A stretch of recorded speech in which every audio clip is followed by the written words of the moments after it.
Baik, jadi kita akan bicara tentang problem structuring dan mohon nanti Bapak Ibu sekalian feel free untuk bertanya, untuk berkomentar anytime ya. Bisa ngangkat tangan atau nanti saya langsung diinterupsi saja ya. Please feel free, tidak ada struktur yang kaku di dalam kegiatan kita hari ini. Nah, kita akan sampai kurang lebih jam berapa ini Mbak Tri? Waktu untuk presentasi materi ini 30 menit Pak Gebi, nanti untuk latihannya kami tambahkan lagi. Sampai jam 3 tapi hari ini Pak. Oh, hari ini sampai jam 3 aja. Saya sudah menyiapkan waktu sampai jam 6 malam untuk Bapak Ibu sekalian. Feel free. Sehingga saya membaginya atas dua sebenarnya. Yang bagian pertama saya akan kasih beberapa prinsip dasar di dalam problem structuring. Kemudian nanti biar lebih mengendap ya pengetahuannya, kita praktek sama-sama dengan 1-2 tools. Nanti Bapak Ibu mana yang nyaman untuk toolsnya, silakan digunakan dan nanti saya pandu dan mudah-mudahan hasilnya bisa kita diskusikan. Baik, saya ingin memulai dengan hal-hal yang umum selama kurang lebih 30 menit ke depan. Bagi teman-teman yang mungkin masih awam dengan studi-studi kebijakan publik, dalam prakteknya memang sebagaimana ditegaskan oleh begitu banyak ahli, itu bahwa yang namanya perumusan masalah kebijakan, kita gunakan istilah problem structuring, itu adalah tahapan yang paling penting dalam keseluruhan siklus kebijakan. Kalau kita memperlakukan kebijakan dulu sebagai siklus ya, dari agenda setting ke formulasi, implementasi, kemudian sampai ke evaluasi, balik lagi. Perumusan masalah menjadi bagian dari agenda setting yang sangat penting, dan ada gium kebijakan publik selalu mengatakan, masalah yang tepat, kalau dirumuskan secara tepat, itu artinya setengah masalah sudah selesai. Nah, ini penting karena justru yang terjadi di dalam berbagai praktek kebijakan publik termasuk kita di Indonesia, baik di pusat maupun di daerah, itu adalah apa yang dikenal dengan error tipe 3. Singkatnya itu menyelesaikan masalah yang salah. Masalahnya apa tidak pernah jelas. Ya. Banyak pejabat, banyak pemerintah yang sekedar lihat-lihat itu kemudian tahu apa yang dilakukan. Ya. Masalahnya tidak pernah jelas. Ya, bahkan mungkin yang diselesaikan hanya simptom dari sebuah persoalan yang lebih serius. Nah, ini yang kemudian harus kita antisipasi, kita sikapi secara bersama-sama. Nanti ada sejumlah hal yang kita bicarakan. Bagaimana memastikan masalah yang dirumuskan itu adalah benar-benar masalah. Ya. Bukan sekedar fenomena, bukan sekedar simptom, tetapi ini benar-benar adalah sebuah masalah yang harus diselesaikan. Itu poin pertama, Bapak Ibu. Saya ingin tegaskan. Kemudian, kita berhadapan dengan karakter permasalahan, terutama problem-problem sosial ya, dan hampir semua atau sebagian besar persoalan kebijakan publik itu adalah persoalan sosial. Termasuk misalnya ketika nanti teman-teman masuk lebih dalam ke isu isu kesehatan, JKN dan seterusnya.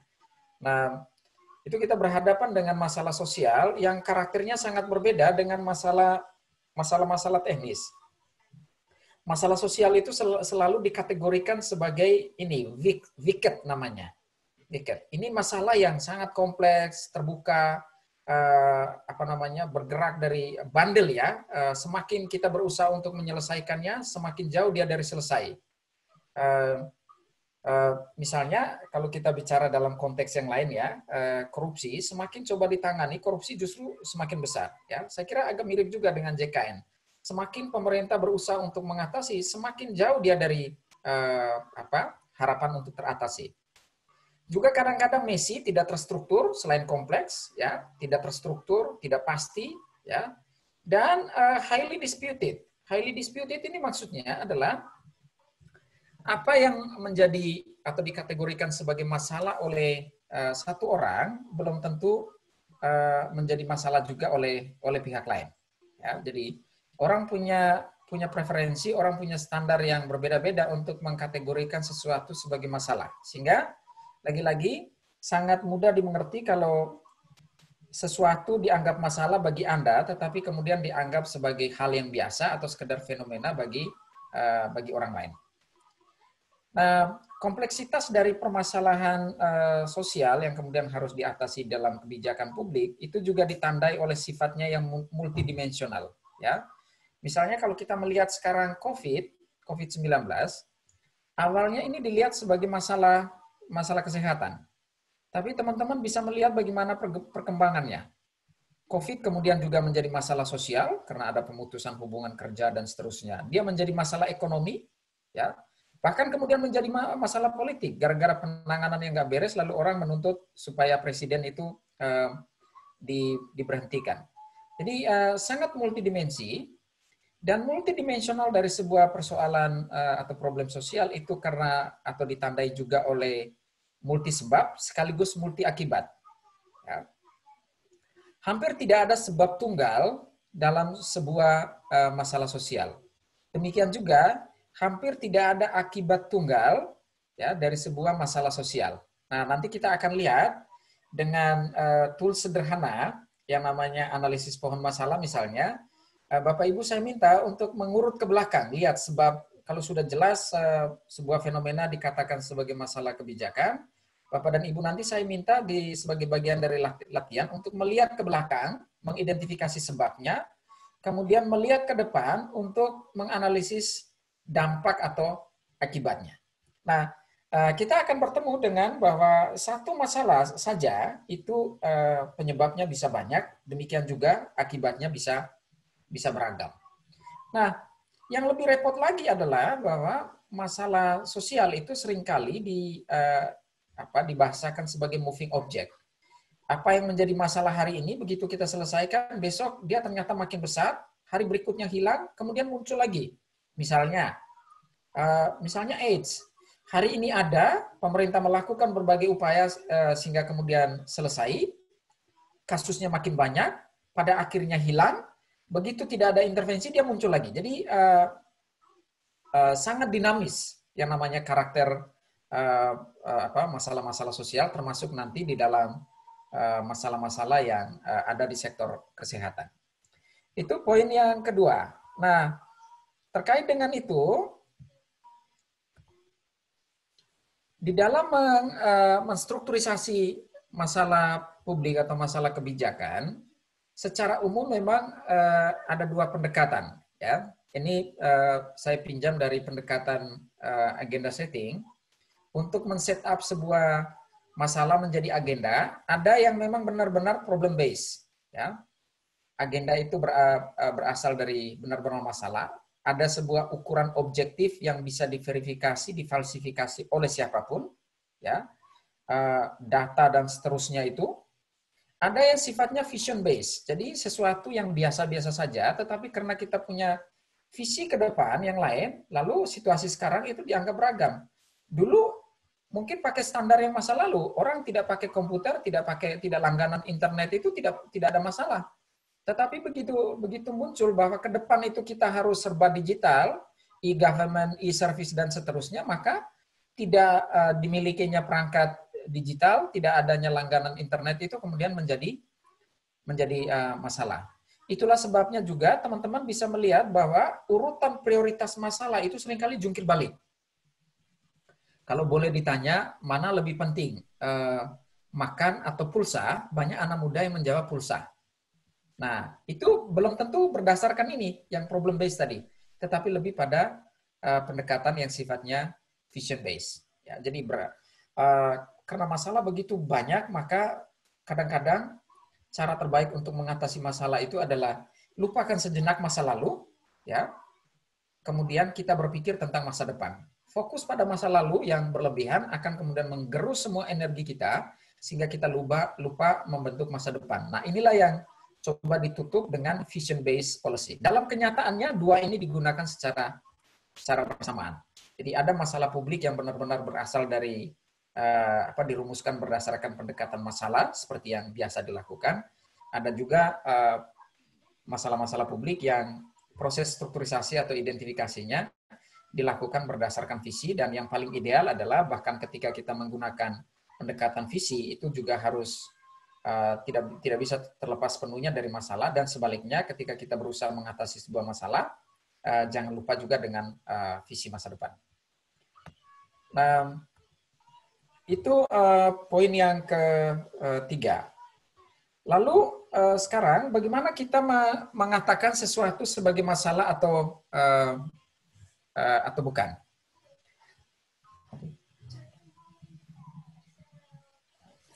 Cara yang paling mudah untuk mengkategorikan sebuah masalah itu adalah kesenjangan antara sesuatu yang seharusnya dengan sesuatu yang ada, ya, antara is dengan ought, antara desired state dengan effective state, antara das sollen dengan das sein. Nah, itu nanti saya akan tunjukkan bisa muncul dari beberapa hal, ya. Tapi intinya sesuatu dikatakan masalah itu semata-mata karena kesenjangan antara apa yang diinginkan dengan apa yang didapatkan. Kurang lebih seperti itu. Antara apa yang direncanakan dengan apa yang diwujudkan. Ya. Itu bisa sesuatu yang sangat teknikal, bisa juga kemudian berkaitan dengan hal-hal yang sifatnya normatif. Selanjutnya, saya ingin mengajak teman-teman untuk sedikit berpikir. Saya punya beberapa pertanyaan ini. Menurut teman-teman, kemiskinan itu masalah apa bukan? Ya, silakan Bapak Ibu jika ingin menjawab, karena ini feel free untuk menyampaikan pendapatnya. Masalah. Silakan. Masalah. Oke, menurut Mas Pugu masalah, ya? Iya. Oke, ada lagi yang lain? Atau sepakat semuanya dengan Mas Pugu? Masalah. Ya, masalah, ya? Itu masalah. Bu Ratna, ya, Bu Ratna, Bu Pertiwi juga mengatakan ini masalah. Kalau ini Mas atau Mbak ini, maaf, Nimal Baroya, karena videonya kelihatan. Oh, Mbak, ya. Mbak Baroya bagaimana? Ini kemiskinan masalah apa bukan? Masalah. Masalah, ya. Jelas masalah. Oke, baik. Nanti. Kalau kelaparan bagaimana? Masalah juga. Masalah juga, ya. Iya. Oke. Ada yang tidak setuju bahwa kelaparan itu masalah? Halo? Silakan, bicara saja. Kalau menurut saya kelaparan bukan masalah, tapi kelaparan adalah keadaan. Kalau misalnya kita punya makanan, jadi kita nggak jadi masalah kelaparan itu. Oke. Halo. Kalau kemiskinan bukan masalah, Pak Gabriel. Oke. Menurut Ibu bagaimana? Apa kemiskinan itu lebih dilihat sebagai dampak dari ekonomi yang kekurangan, yang tidak punya penghasilan, kemiskinan, dan banyak faktornya. Tapi dampak adalah kemiskinan nanti. Ya, dampak, ya, bukan masalah. Oke. Nah, nanti kita lihat levelnya. Mana yang dampak, mana yang sebab, mana yang akibat, ya. Mana yang masalah itu sendiri. Kalau orang menggunakan narkoba secara bebas, masalah apa bukan? Masalah. Masalah. Masalah juga, Bapak Ibu. Karena digunakan dengan bebas, ya. Masalah. Oke, masalah juga ya, Mas Ibu, ya. Ya. Kalau maaf, free sex. Bukan. Wah, Mas Pugu tanggung jawab ini. Bukan, ya. Aku bilang bukan, ya. Kenapa, Mas Pugu? Yang lain 3 di atas itu masalah. Begitu free sex, Mas Pugu bilang tidak, ya. Menurut Mas Pugu, kenapa itu bukan masalah? Sebab sih, menurut saya. Bukan masalah, tapi iya. Oke. Ada hal yang... Oke, pemerintah menyiapkan atau pemberian subsidi kesehatan itu masalah atau bukan? Bukan masalah. Bukan masalah. Bukan. Ya? Oke. Nah, bukan. Saya mau ngajak Bapak Ibu berpikir, ya. Prinsipnya adalah di mana kita duduk, disitulah nantinya kita berdiri. Ya. Posisi kita, preferensi kita, kepentingan kita itu akan sangat menentukan sesuatu itu sebagai masalah atau bukan. Atau bukan. Ya. Kemiskinan misalnya, bagi kaum sosialis, kemiskinan itu adalah masalah. Ya, tidak boleh ada satu orang pun yang miskin. Semua harus hidup sama rasa, sama rata. Kira-kira begitu. Tetapi tidak demikian halnya dengan pandangan kaum kapitalis. Bagi kaum kapitalis, kemiskinan itu justru dibutuhkan. Kemiskinan itu adalah peluang, adalah kesempatan untuk meraup untung secara lebih luas. Kelaparan sama halnya. Ya. Kalau tadi Mas Pugu dan teman-teman mengatakan orang lapar bermasalah, kasih air, kasih minum, tiba-tiba yang didapatkan adalah tamparan. Kira-kira kenapa ya? Tamparannya yang masalah, Pak. Bukan minum. Penamparnya bermasalah. Penamparnya yang bermasalah, Pak. Oke. Ini kadang-kadang yang memberi itu yang bermasalah, karena ini orang lagi puasa. Oh iya, tergantung kondisinya. Nah, berarti apa kira-kira? Iya, betul. Tergantung kondisi. Orang lagi puasa ya memang standarnya ya harus lapar gitu. Dampak. Saja. Narkoba. Pengguna narkoba, termasuk free sex. Masalah. Masalah ini. Masalah bagi kita yang sangat ketat dengan norma-norma agama. Iya, tergantung lokasi, tergantung wilayahnya di mana, setting budayanya di mana. Iya. Bagi kaum digital dan sekarang sebagian besar melanda para artis kita, narkoba itu, konsumsi narkoba, free sex, itu lifestyle. Iya, justru lifestyle. dikejar. Ya. Jadi bagi kita orang konsumsi narkoba itu masalah, orang melakukan apa?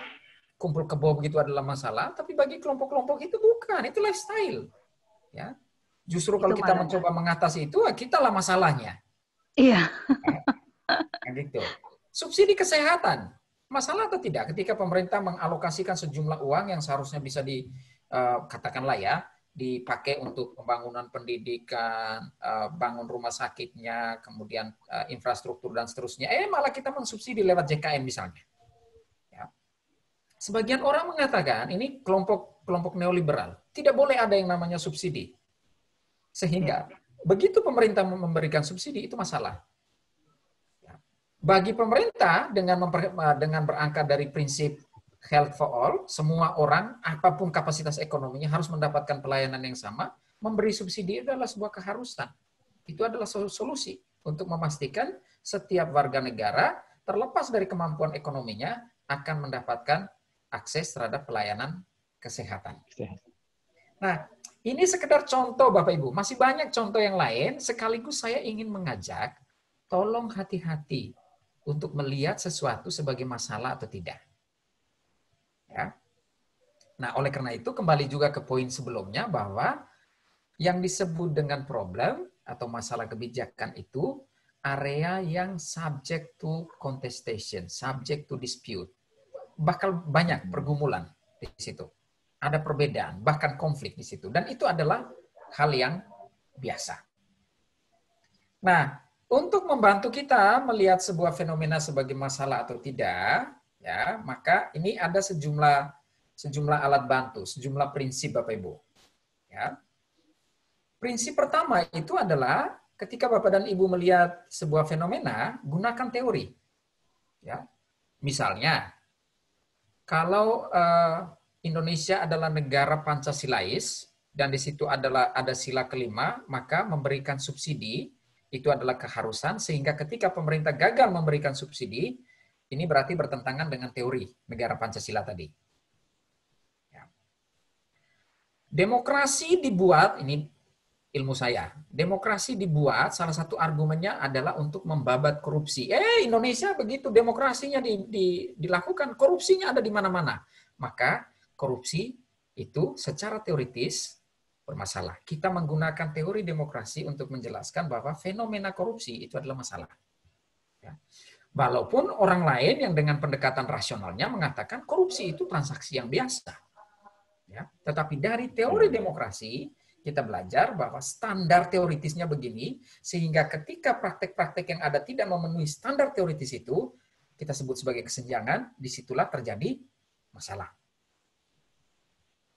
Ada juga kemudian pegangan lain yang bisa Bapak Ibu lakukan, yang namanya kesepakatan atau norma. Tadi ya, soal puasa ya tidak ada aturan main, tidak ada teorinya, tetapi ya normanya begitu, orang puasa ya harus lapar begitu. Ya. Di beberapa tempat anak-anak muda bahkan dianjurkan untuk bisa membunuh lawan. Ya, kalau bisa membunuh maka kemudian prestisnya naik, kedudukan sosialnya naik. Nah, itu norma. Ya, kesepakatan di antara kelompok tertentu. Dan di titik itulah kemudian kita bisa melihat bagaimana repotnya pemerintah mengelola kesepakatan, apalagi norma yang lingkupnya itu negara. Pada level komunitas saja seringkali mengalami kesulitan, apalagi ini harus mengelola pada level negara. Menyatukan sekian ratus juta ya, 260 sekian kalau balita pun kita hitung. Itu bukan perkara yang mudah. Maka yang namanya partisipasi itu hanya enak diomongin di kampus, tidak untuk dilakukan. Ya. Karena begitu partisipasi dibuka, begitu semakin banyak orang terlibat dalam proses misalnya merumuskan masalah, Bapak dan Ibu akan berhadapan dengan perbedaan bahkan pertentangan atau konflik nilai norma, sehingga yang disebut dengan kesepakatan itu menjadi sulit untuk dihasilkan. Jadi standar sebuah masalah kadang-kadang berangkat dari kesepakatan sosial aja, norma-norma adat istiadat yang berlaku dalam sebuah komunitas. Nah, untuk level negara kemudian kita bicara tentang aturan mainnya. Oh, undang-undangnya bilang begitu. Oh, konstitusinya bilang begitu. Jadi konstitusi atau undang-undang termasuk mungkin di level daerah itu kita bicara perda, itu adalah bagian dari kesepakatan atau norma. Nah, kesepakatan atau norma dalam konteks ini sifatnya formal, tanpa kemudian mengabaikan kesepakatan atau norma yang sifatnya non-formal atau informal. Yang ketiga, untuk mengatakan sebuah fenomena itu masalah atau bukan, itu kita menggunakan benchmarking. Ada sebuah pendekatan di dalam agenda setting yang disebut dengan determinisme teknologi. Ya. Determinisme teknologi itu mengatakan bahwa untuk masyarakat manapun dengan tingkat kemajuan yang sama, masalahnya itu sama. Kalau Indonesia hari ini mau merumuskan masalah kebijakan, nggak usah repot. Ya, itu kira-kira cara berpikirnya. Yang harus dilakukan adalah lihatlah, belajarlah dari Singapura ketika misalnya tahun sekian, tahun 60-an, pendapatan per kapitanya seperti Indonesia sekarang, tingkat kemajuannya seperti Indonesia sekarang, masalah-masalah kebijakan pada waktu itu apa saja. Dari benchmarking itulah kita ambil. Ya, jadi tidak berdasarkan proses menggunakan teori, menggunakan proses konsolidasi sosial untuk merumuskan masalah. Tapi lihat aja, contoh di tempat lain ketika mengalami fase kemajuan yang sama dengan kita, masalah yang diberi perhatian itu apa saja. Dan itulah kira-kira yang nantinya menjadi masalah publik. Ya. Kita sekarang berada pada fase yang tidak sepenuhnya berkembang, tetapi belum sepenuhnya juga maju. Ya. Bukan negara berkembang, tapi juga bukan negara maju. Ini masih fase transisi. Kalau suatu waktu kita menjadi negara maju, jangan-jangan praktek yang tadinya kita tabukan seperti free sex dan seterusnya itu, kita anggap lalu menjadi sebuah normalitas. Sekarang masih bermasalah karena fase kemajuan kita seperti ini. Nah, itu yang kemudian juga menjadi bagian yang harus dikelola. Jadi technological determinism atau determinisme teknologi itu juga sering digunakan, tetapi yang paling banyak digunakan itu dua yang pertama. Teorinya atau kemudian kesepakatan yang dalam skala besar itu wujudnya itu dalam bentuk konstitusi atau undang-undang termasuk peraturan di level daerah, perda dan seterusnya. Baik, sampai di sini mungkin ada komentar atau pertanyaan dulu. Persilakan. Tanya Pak. Silakan. Ini kan saya tetap tentang yang tadi Pak, yang problem based policy dan vision based policy. Kalau apakah ada sebaiknya kapan kita menggunakan problem based policy, kapan vision based policy ini diterapkan seperti itu? Apakah ada contoh khusus kapan problem based policy digunakan maupun vision based policy digunakan? Oke. Indonesia, kalau kita berkaca dari pengalaman Indonesia itu mencoba mempertemukan dua stream itu. Ya, tidak mengambil problem based saja, tidak mengambil yang vision based saja. Makanya ketika teman-teman melakukan advokasi, termasuk sebagai bagian dari atau hasil akhir dari proses analisis kebijakan ya, teman-teman perlu bekerja dengan kerangka kelembagaan yang ada. Nah, salah satu kerangka kelembagaan penting di Indonesia itu adalah yang disebut dengan kelembagaan perencanaan. Nah, berarti apa? Kita harus lihat Undang-Undang Sistem Perencanaan Pembangunan Nasionalnya, yang sebagian juga diatur lagi dalam Undang-Undang Pemerintah Daerah. Nah, di dalam kedua undang-undang itu diatur bagian-bagian awal itu cerita tentang masalah. Dan kalau cerita masalah itu berarti cerita masa lalu. Tetapi bagian tengah itu dia vision based. Ya. Tidak bisa dipungkiri ketika seorang kepala daerah itu melakukan kampanye, dan ini adalah masa-masa kampanye sekarang, ada banyak hal yang dijanjikan. Banyak yang tidak masuk akal. Ya. Tetapi mau bagaimana lagi? Itulah politik. Nah, salah satu prasyarat di dalam proses politik itu adalah calon ini, mau wali kota, bupati, gubernur, termasuk presiden, harus mencapaikan visi dan misi. Apa yang mau dicapai, apa yang mau tanda petik dilakukan selama 5 tahun ke depan. Nah, itulah yang kurang lebih kita bayangkan sebagai visi. Jadi, kalau masalah itu potong dari sini ke masa lalu, visi itu potong dari saat kondisi sekarang ini ke masa depan. Titik pertemuannya selalu adalah ketika kita fokus pada masa depan, jangan juga melupakan masa lalu. Ya. Saya selalu menggunakan analogi sopir. Ya. Sopir tentu saja fokus ketika bawa mobil, ketika menyetir ke depan ya, Bapak Ibu. Atau ada Bapak Ibu yang kalau menyetir fokusnya lihat kaca spion ke belakang? Ada? Enggak. Enggak ada lah ya. Sekali-sekali ya. Fokusnya kan selalu ke depan ya. Tapi boleh nggak lihat spion belakang atau spion kiri kanan? Iya. Boleh nggak? Bukan cuma boleh ya, harus. Harus. Pada saat akan berbelok dan seterusnya. Betul, supaya tidak diserempet, tidak menyerempet, tidak diseruduk, tidak menyeruduk. Jadi itu soal keseimbangan. Kapan kemudian fokus kita masa ke depan, itulah yang disebut dengan visi. Kapan kemudian sesekali kita melihat tengok kiri kanan, termasuk melihat kembali ke belakang. Nah, itulah yang disebut dengan problem based. Jadi problem based itu selalu orientasinya masa lalu, berhenti ke masa kini, sedangkan yang vision based itu ke depan. Nah, stream policy sekarang itu cenderung ke vision based. Cuman konsensusnya adalah ketika kita merumuskan masalah berbasis visi, jangan lupa juga pendekatan yang sifatnya empiris tadi, melihat masalah yang ada sekarang dan menjadikan itu sebagai bagian dalam proses mengkonstruksi visi. Itu kira-kira, Mas. Jadi Indonesia mencoba mencari titik keseimbangan antara yang vision based dengan problem based. Ya.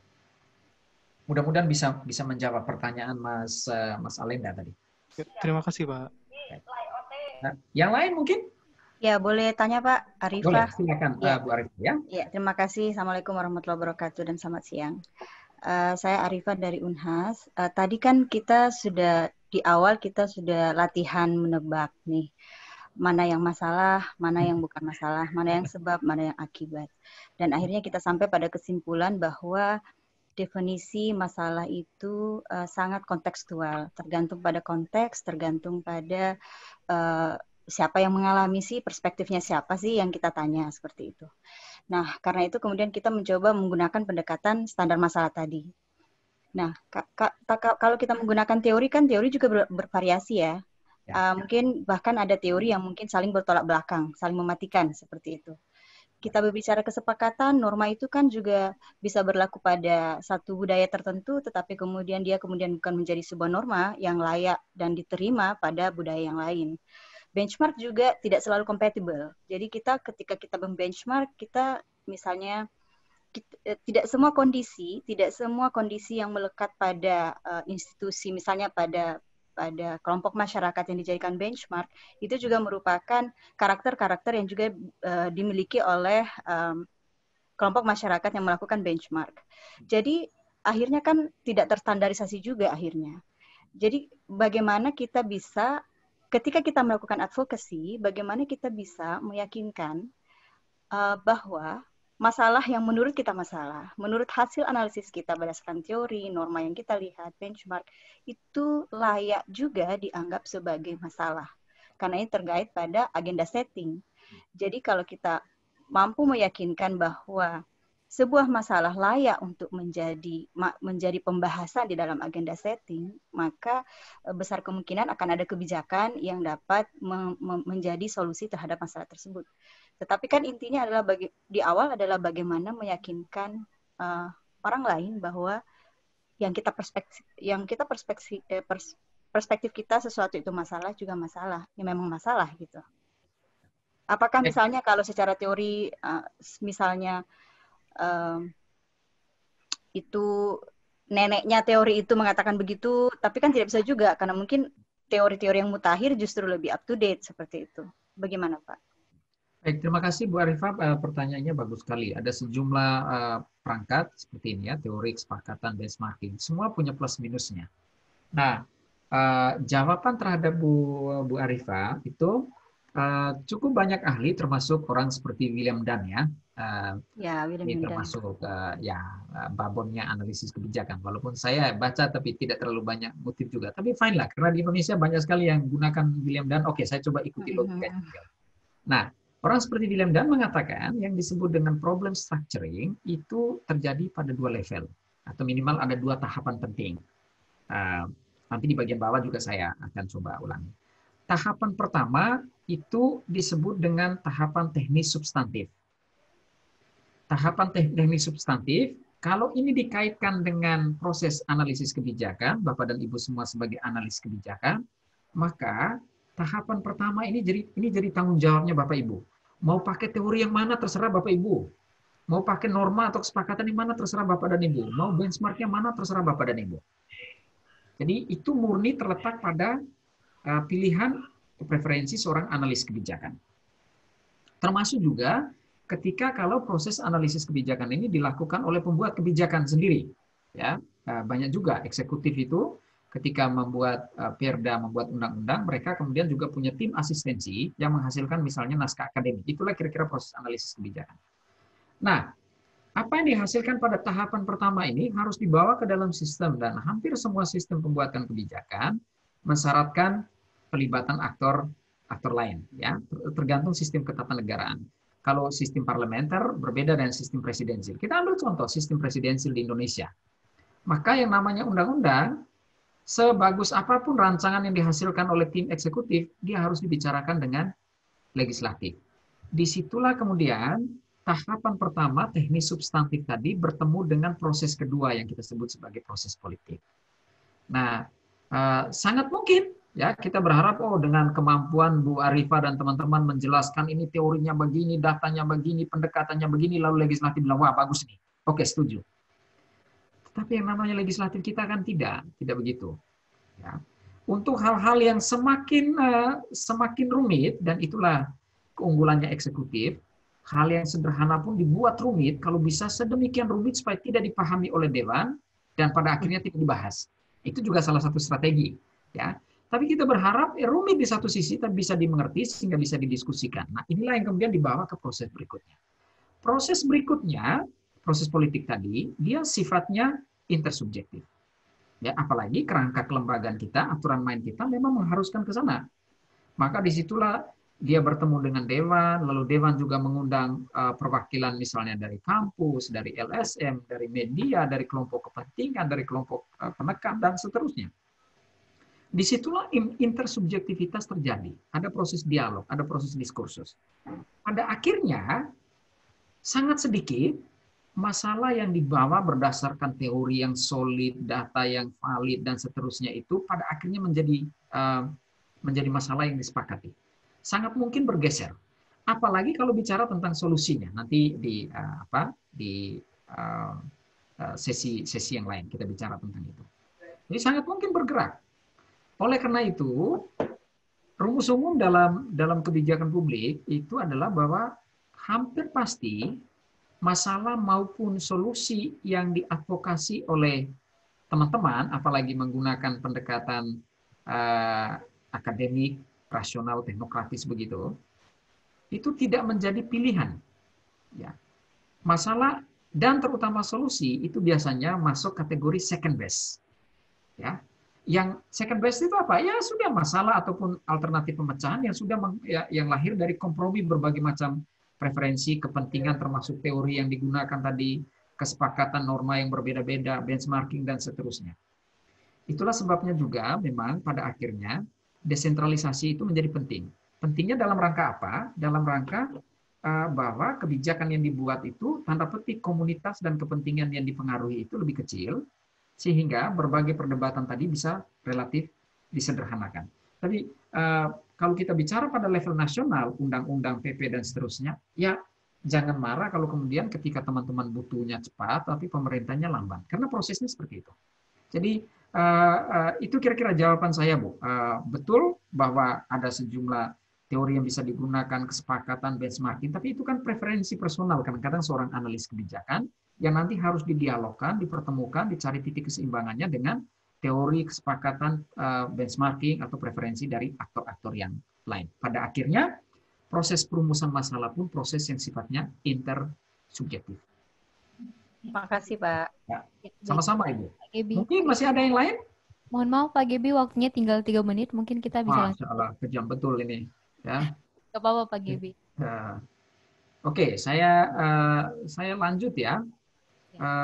Kalau saya tambahkan 10 menit untuk pemaparan slide cukup Pak Gebi? Nggak apa-apa, ini teman-teman pasti kalaupun lewat dari jam 3 nanti saya juga nggak masalah kok. Ya. Tergantung dari teman-teman tahan apa enggak. Ya. Nah, lalu ada yang lain juga yang saya ingin share ya, soal seringkali dalam literatur itu kita diperkenalkan pada dua istilah yang berbeda, masalah sama isu. Ya. Orang dalam terminologi bahasa Inggris itu relatif lebih mudah dibedakan. Tapi kalau di Indonesia, kalau bilang isu, itu artinya kasakusuk yang nggak jelas. Ya. Nah, tunggu yang dulu. disebut dengan masalah, nggak apa-apa, Bu Arifah. Nah, yang disebut dengan masalah itu dalam pandangan kaum objektivis, ya, kaum empiris, yang disebut dengan masalah itu adalah sesuatu yang scientifically driven, ya.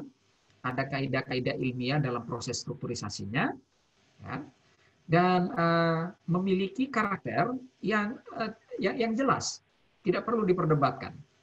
Jadi kita punya standar, punya kriteria, punya data pendukung, dan seterusnya.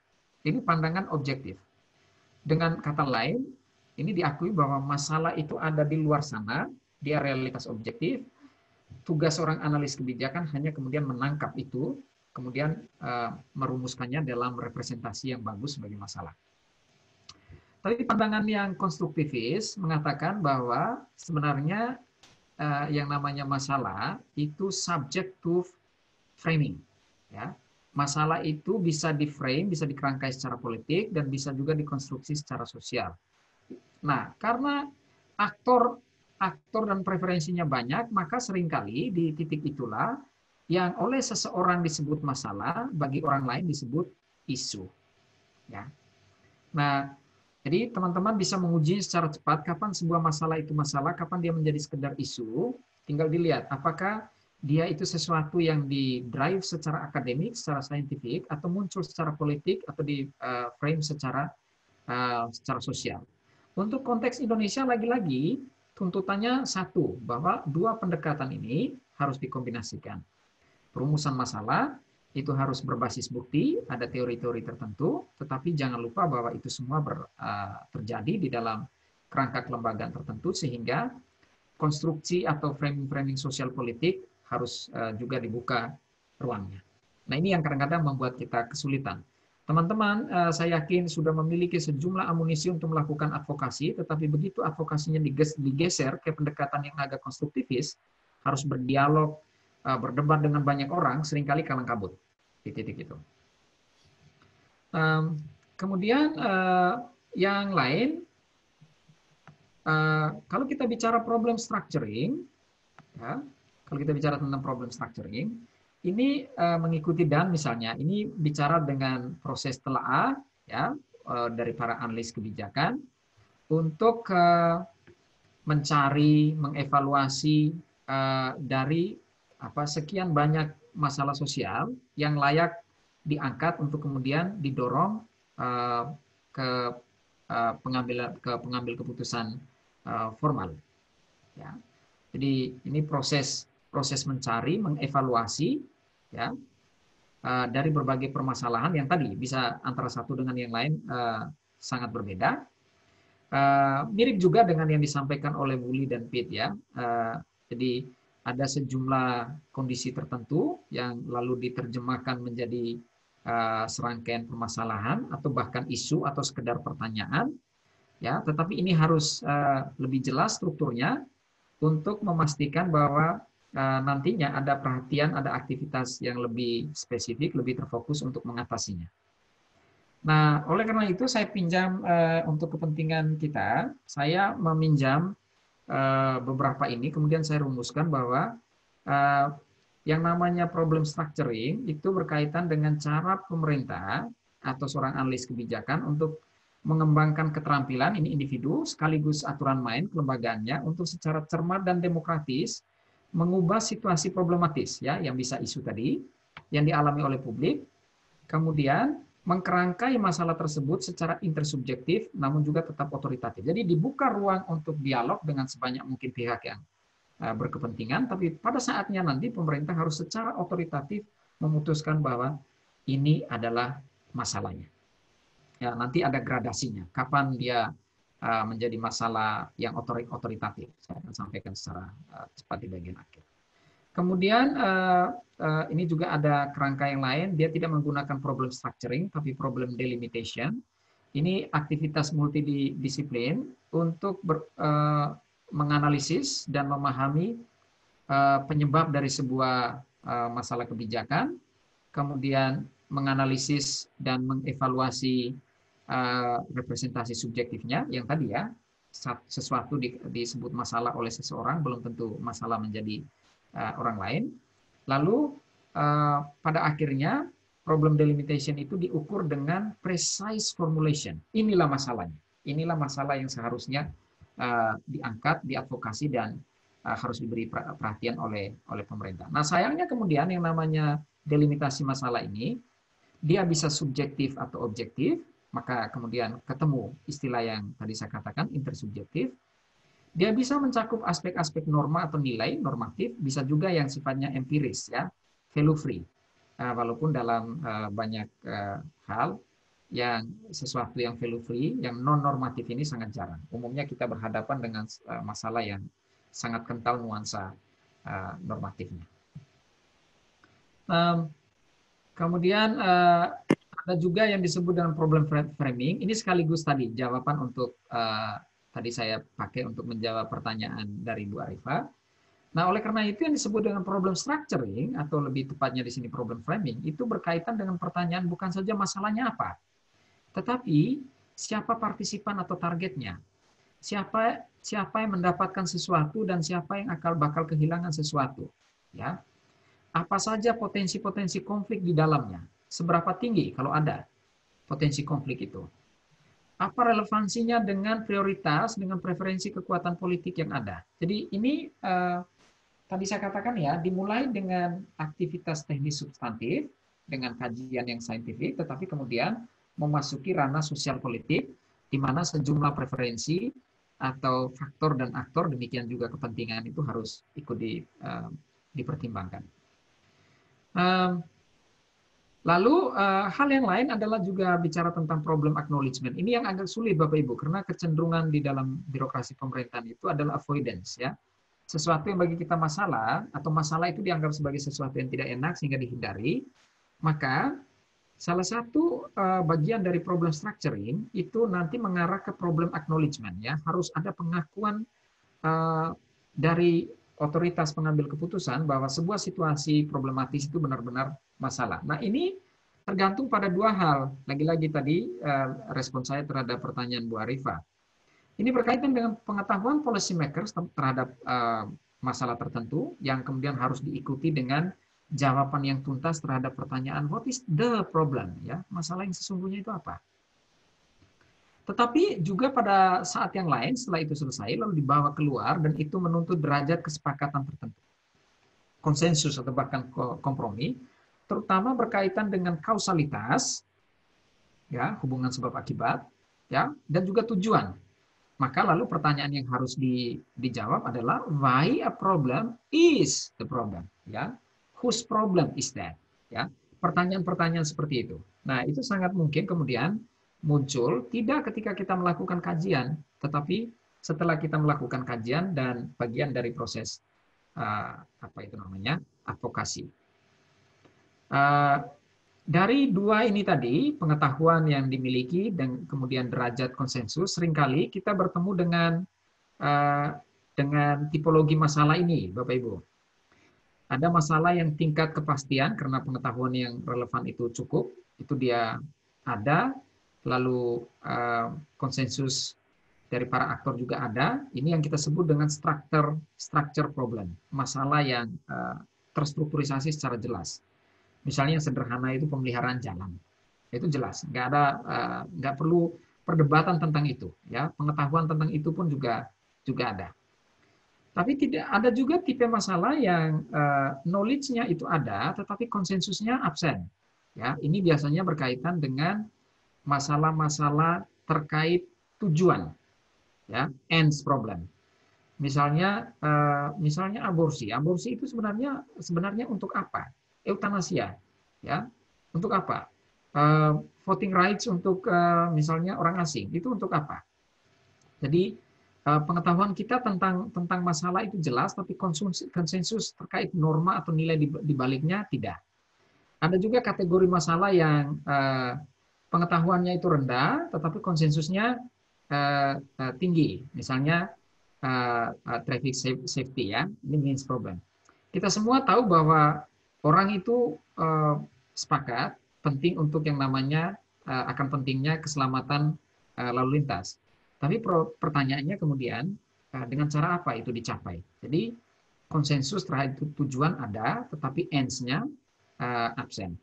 Nah, yang gawat kalau kemudian dua-duanya tidak ada, pengetahuannya itu lemah, konsensusnya nggak ada. Ini yang disebut dengan unstructured problem. Misalnya bagaimana kemudian mengatur mobilitas kendaraan antar daerah. Ini sekedar contoh aja dan nanti bisa dalam latihan kita bisa diskusikan. Mbak Tri, ini ada berapa materi lagi nih? Satu lagi ya, Mbak Tri ya. Ya boleh Pak, ini masih ada. Ini yang terakhir. Sudah ditambahkan.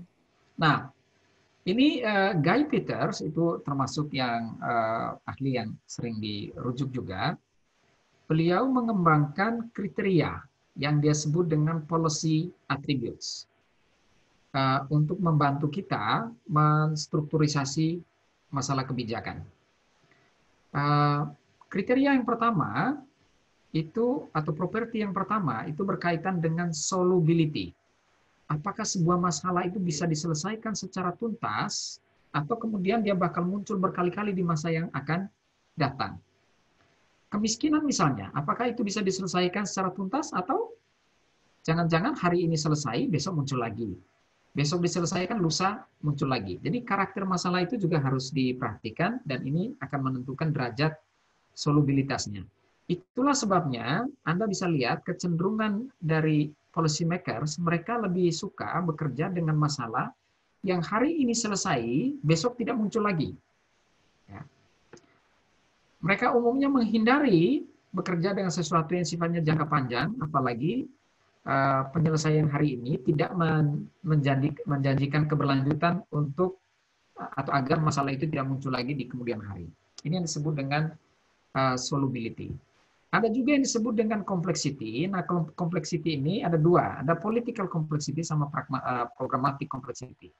Political complexity itu berkaitan dengan seberapa banyak atau bagaimana konfigurasi aktor dan kepentingan serta tuntutan kesepakatan yang harus dipadahi dalam proses mengidentifikasi sekaligus menyepakati, ya, menstrukturisasi sebuah masalah.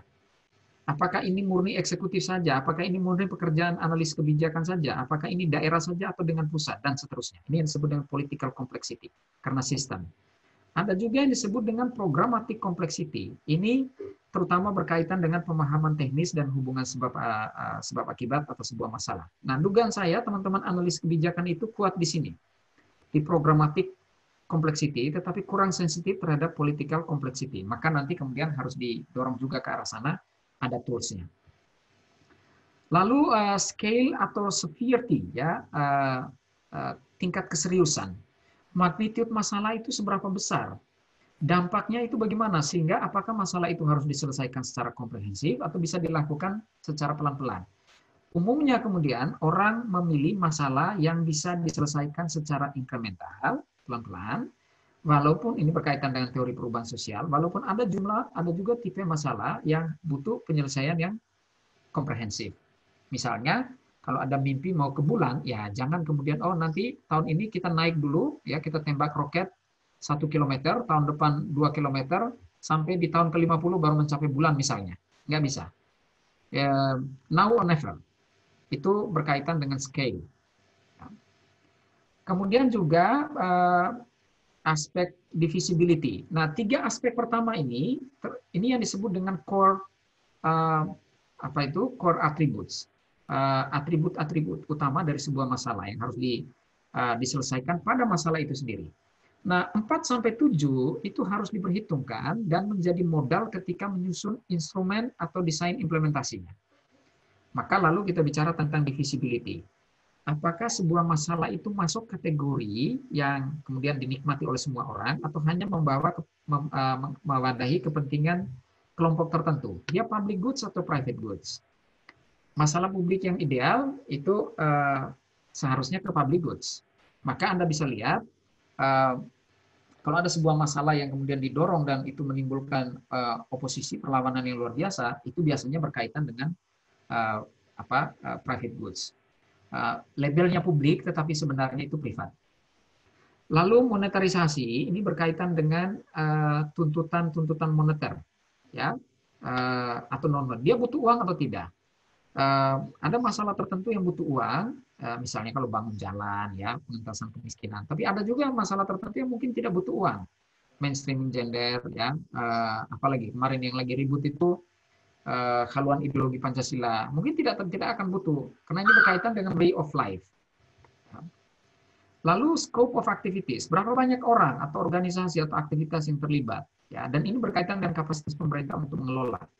Semakin besar skopnya, itu semakin tidak visible sebagai sebuah masalah. Maka pilihlah masalah yang berada di dalam rentang mandat institusional sebuah lembaga tertentu. Ya. Lebih mudah mengadvokasi sebuah masalah ke tingkat menteri ketimbang ke presiden, karena presiden bicaranya sudah nasional. Kalau menteri masih oke lah, sektoral, walaupun juga nasional. Lalu keterhubungan antara satu dengan yang lain, ya, apakah masalah itu dia berada di satu departemen atau unit organisasi tertentu, atau kemudian dia berada pada dan melibatkan beberapa unit organisasi sekaligus. Nah, ini kemudian berimplikasi pada tuntutan akan koordinasi, sinergi, kolaborasi, kemitraan, dan seterusnya.